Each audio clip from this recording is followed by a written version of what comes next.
नमस्कार छात्रों, बीए प्रथम वर्ष प्रथम प्रश्न पत्र की इस कक्षा में आप सभी का स्वागत है।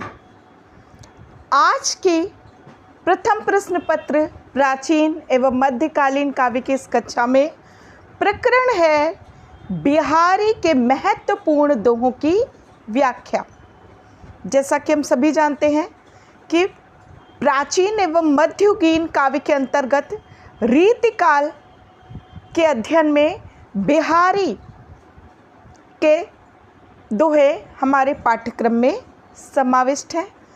तो हम बिहारी के महत्वपूर्ण दोहों की व्याख्या करेंगे। बिहारी जो कि गागर में सागर भरने के लिए जाने जाते हैं, रीतिकाल में रीति सिद्ध काव्य धारा के अंतर्गत सर्वश्रेष्ठ कवि के रूप में भी ये संपूर्ण साहित्य में प्रसिद्ध रहे हैं।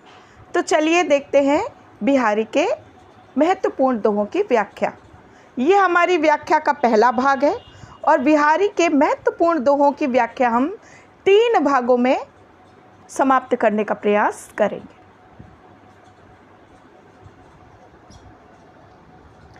पहला दोहा है बिहारी का, जो कि बिहारी सतसई का मंगलाचरण है।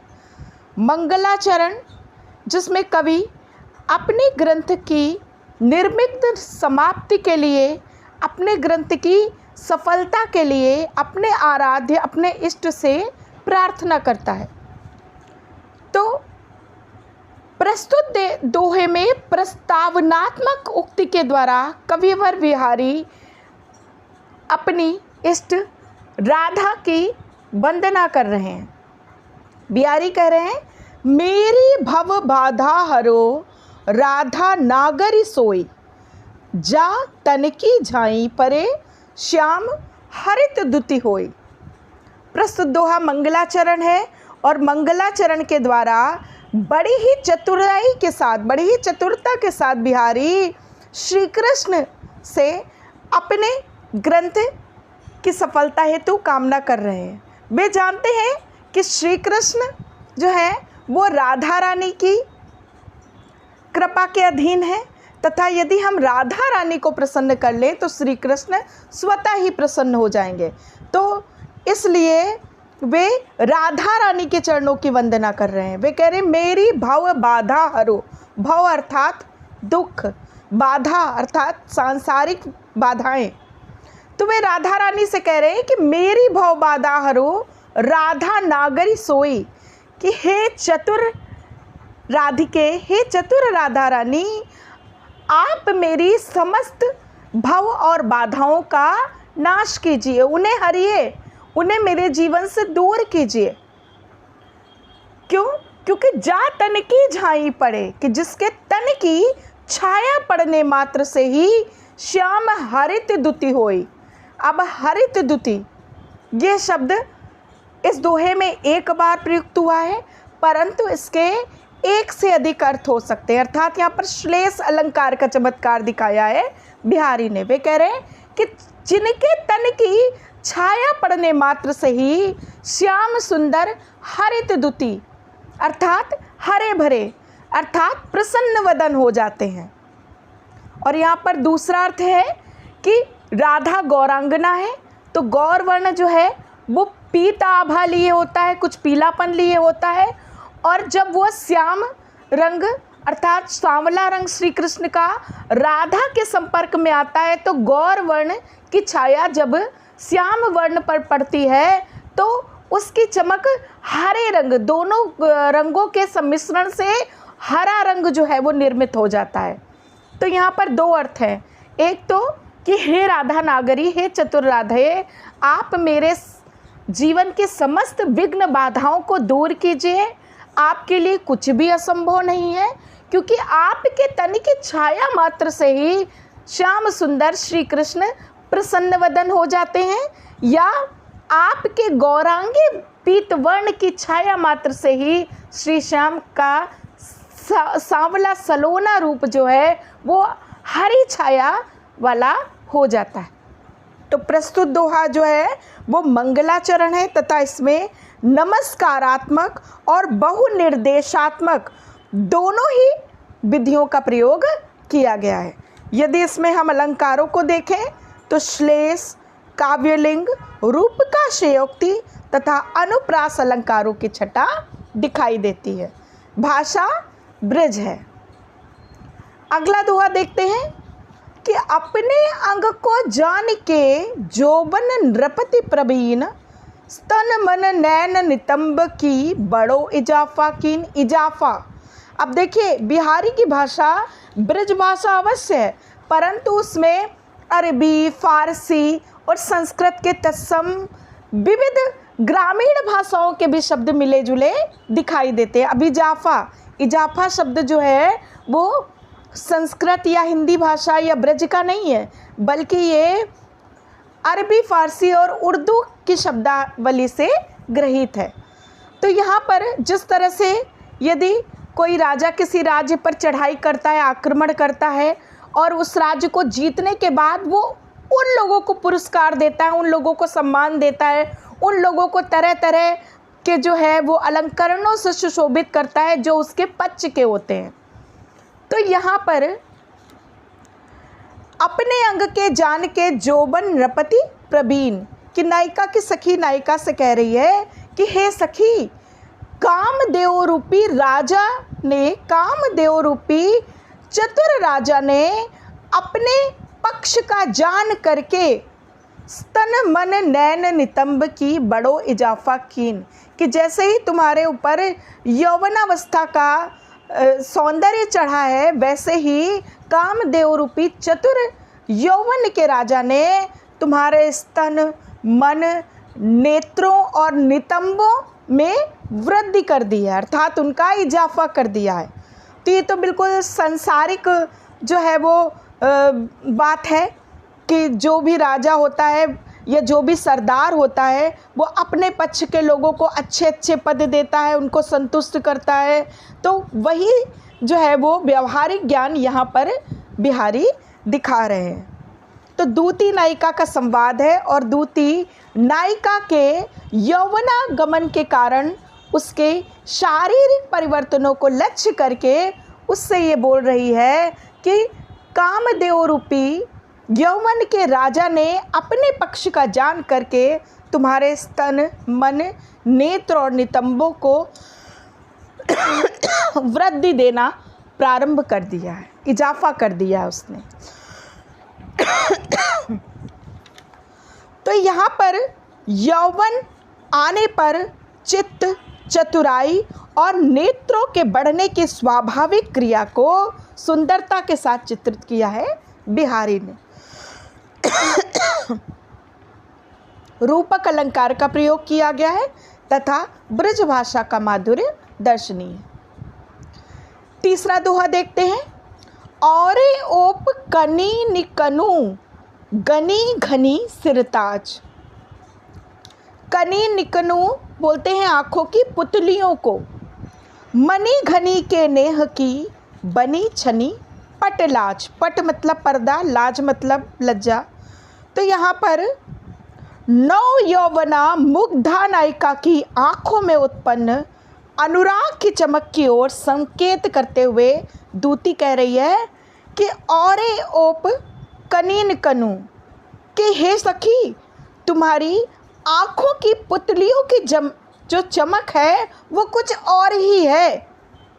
अर्थात तुम्हारी आँखों की पुतलियों में अपने पति के प्रति स्नेह के कारण, प्रीति के कारण कुछ अलग ही चमक आ गई है। और इसके कारण क्या हुआ है?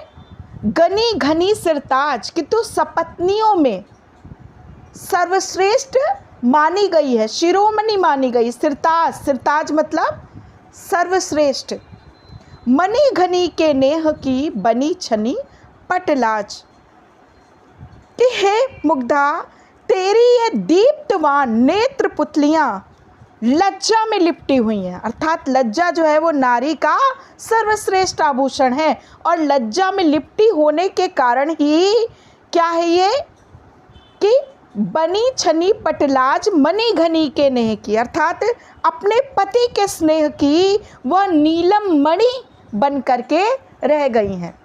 कि अर्थात पति का स्नेह तुम्हें बहुत ही प्रचुर मात्रा में प्राप्त हो रहा है, और उसका कारण लज्जा के पट से सुसज्जित तुम्हारी प्रीति के रस से भरी हुई नेत्रों की पुतलियां हैं, जिनकी चमक के कारण तू सपत्नियों में सर्वश्रेष्ठ गिनी जा रही है।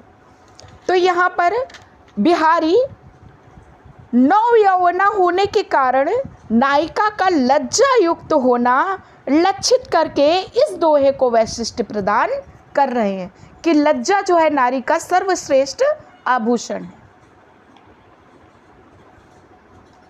चौथा दोहा देखते हैं।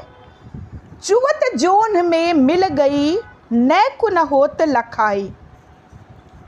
जुवत जोन अर्थात चांदनी रात के प्रकाश में नायिका इतनी गौरांगी है, इतना गौरवर्ण है, उसका आभा से परिपूर्ण है कि चांदनी रात और नायिका का जो अंग प्रत्यंग का रंग है दोनों मिल करके एक हो गए हैं। तो जुवत जोन में मिल गई नैक न होत लखाई। लखाई मतलब दिखाई देना।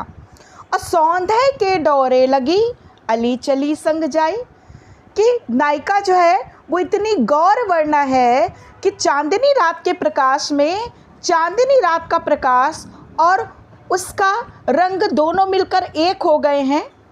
तो उसका परिणाम यह हुआ कि नायिका की जो सखी साथ चल रही है उसको नायिका दिखाई नहीं दे रही है, परंतु उसके अंग प्रत्यंग से आने वाली सुगंधित जो है वो महक के कारण, उसके सुगंध के डोरे के सहारे उसकी अली, अली अर्थात सखी, उसके साथ साथ चलती जा रही है। अर्थात उसके अंग प्रत्यंग की सुगंध का सूत्र पकड़ के उस सुगंध रूपी डोरे को साथ लेकर के उसकी सखी उसके साथ साथ चलती जा रही है।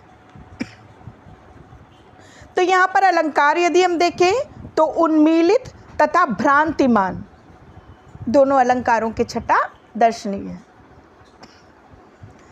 अब बड़ा ही सुंदर दोहा है बिहारी का कि इसमें इन्होंने भंवर में नाव डूबने की प्रक्रिया का वर्णन नायक के चित्त का नायिका की ओर आकर्षित होने से दोनों की तुलना करते हुए बताया है। वे कह रहे फिर चित्तु उतही रहा तू टूटे लाज की लाव, कि नायक जो है वो दूती से बताता है कि मेरा चित्त बार बार रोकने के बाद भी बरबस ही उधर ही रह जाता है, अर्थात नायिका के आकर्षण में बंधा हुआ उसकी ओर ही चला जाता है। और टूटी लाज की लाओ, और इस कारण से जो लाज रूपी डोरी है वो टूट गई है।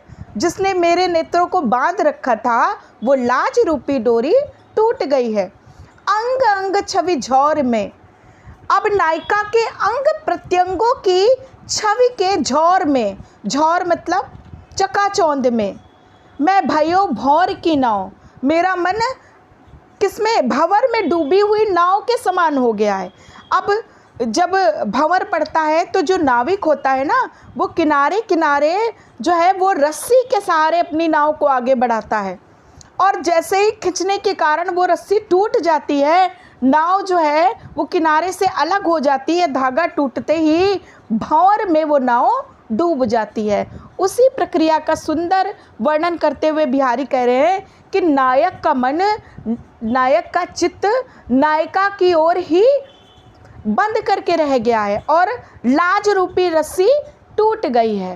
अब नायिका के अंग प्रत्यंगों की छवि के चकाचौंध में डूबा हुआ उसका हृदय भंवर में डूबी हुई नाव के समान होकर के रह गया, अर्थात वो वहीं फंस करके रह गया है।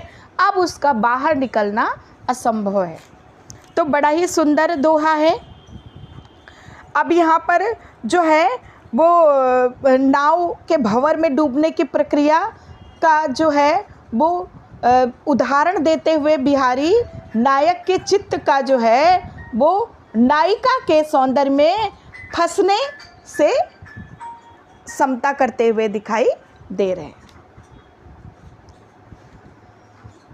अगला देखते हैं कि जैसा कि हम सभी जानते हैं कि बिहारी मूलतः श्रृंगारी कवि थे, लेकिन कहीं कहीं बीच में उनके मन में भक्ति भावना भी उभर उभर करके आती है।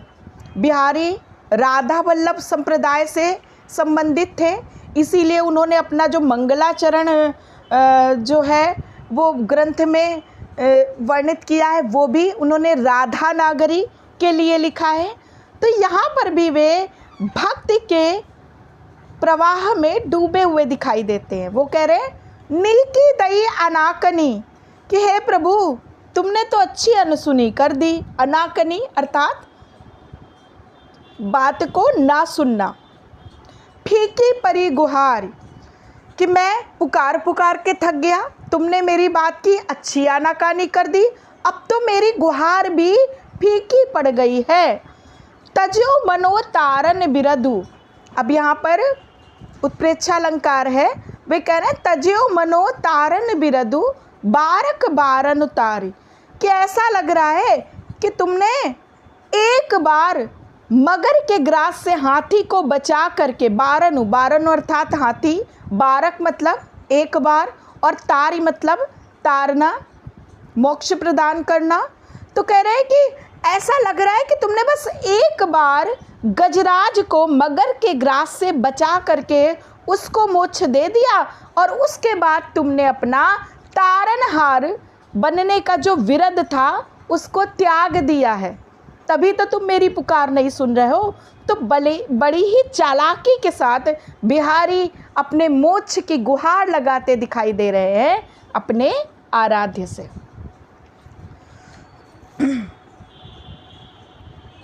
तो प्रस्तुत दोहा भक्ति भाव से परिपूर्ण है, और यहाँ कवि जहाँ एक ओर परमात्मा को उलाहना दे रहा है, वहीं उसके लिए अपने ऊपर उसकी कृपा पाने के लिए संकेत से जो है वो प्रार्थना भी करते दिखाई दे रहा है। तो बड़ा ही सुंदर दोहा था ये बिहारी का, जो कि भक्ति से संबंधित था। अब अगला दोहा देखते हैं। जोग जुगति सिखाए सबे मनो महामुनि मैन, मैन कहते कामदेव को। चाहत पिय अद्वैतता कानन सेवत नैन। अब ये जो दोहा है ये दो अर्थों में प्रयोग होता है। यहाँ पर एक अर्थ है योगी के अर्थ में और एक अर्थ है नायिका के अर्थ में। तो पहले योगी के अर्थ में देखते हैं। बिहारी कह रहे जोग जुगति सिखाए सबे मनो महामुनि मैन, कि किसी योगी को एक बड़े महायोगी ने योग की सभी युक्तियां सिखा दी हैं। चाहत पिय अद्वैतता, अब वो योगी पिय से अर्थात अपने ईश्वर से अद्वैतता प्राप्त करने के लिए कानन सेवत नैन, कानन अर्थात जंगलों का वासी होकर के रह गया, अर्थात तो उसका अभीष्ट लक्ष्य अब जंगलों में रह करके अपने प्रिय को प्राप्त करने के लिए योग करना रह गया है। अब इसका दूसरी व्याख्या देखते हैं कि सखिया नायिका से कहती हैं कि योग युगति सिखाए सबे मानो महामुनि मैन, कि हे सुंदरी ऐसा लगता है कि मानो कामदेव रूपी महायोगी ने तुम्हें सभी प्रकार की युक्तियां सिखा दी हैं। चाहत पिया अद्वैतता, और तुम्हारे ये कानों तक फैले फैले बड़े बड़े नेत्र अब प्रिय की अद्वैतता चाहते हैं, अर्थात ये अपने प्रिय के साथ मिलकर रमण करना चाहते हैं। और योग की युक्तियां तो तुम्हें कामदेव रूपी महामुनि अर्थात राजा ने स्वतः ही सिखा दी हैं। तो अब ये तेरे नेत्र प्रियतम से अद्वैतता चाह रहे हैं, अर्थात अब तेरे इन सुंदर काननचारी नेत्रों के शोभा पर रीझ कर तेरा प्रिय शीघ्र से शीघ्र तेरे संपर्क में आ रहेगा। तो यहाँ पर अनुप्रास एवं श्लेष अलंकार का सुंदर प्रयोग दिखाई देता है। अब यहाँ पर योग का तात्पर्य योग और मिलन होने तथा कानन का अर्थ वन और कान होने के कारण यहाँ पर श्लेष अलंकार है। जैसा कि हम सभी जानते हैं कि श्लेष अलंकार में एक शब्द एक ही बार प्रयोग होता है और उसके अर्थ एक से अधिक होते हैं। तो यहाँ पर योग का अर्थ एक तरफ योग साधना और दूसरी तरफ मिलन के अर्थ में है, तथा कानन का अर्थ एक तरफ कानों तक तथा दूसरा अर्थ जंगल अर्थात वन है। तो यहाँ पर श्लेष अलंकार प्रयुक्त हुआ है। तो वीडियो के पहले भाग को हम यहीं समाप्त करते हैं। आशा है आपको बिहारी के दोहे पढ़ने में आनंद आ रहा होगा। अब अपने वीडियो के दूसरे भाग में हम अन्य महत्वपूर्ण दोहों की व्याख्या करेंगे। धन्यवाद।